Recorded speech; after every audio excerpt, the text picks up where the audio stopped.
Kampus itu sekarang kebebasannya kurang ya, sudah menjadi politis ya. Kalau dulu zaman saya, meskipun yang berkuasa Orde Baru, tapi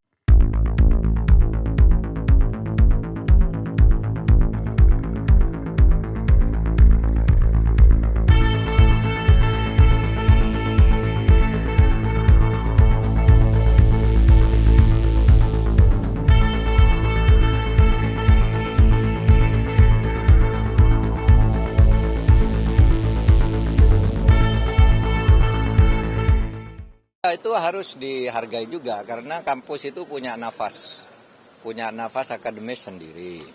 Sehingga sebenarnya jauh sebelum ini saya sudah melakukan kunjungan ke kampus-kampus sejak 2 tahun lalu. Hampir semua kampus besar saya datangi, saya beri wawasan agar demokrasi ini sedang kurang sehat. Mari bersama-sama bangun. Kampus itu sekarang kebebasannya kurang ya, sudah menjadi politis ya. Kalau dulu zaman saya, meskipun yang berkuasa Orde Baru, tapi kampus itu masih sangat dihargai.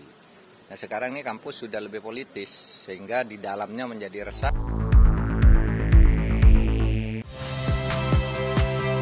Saya Magister Tarigan.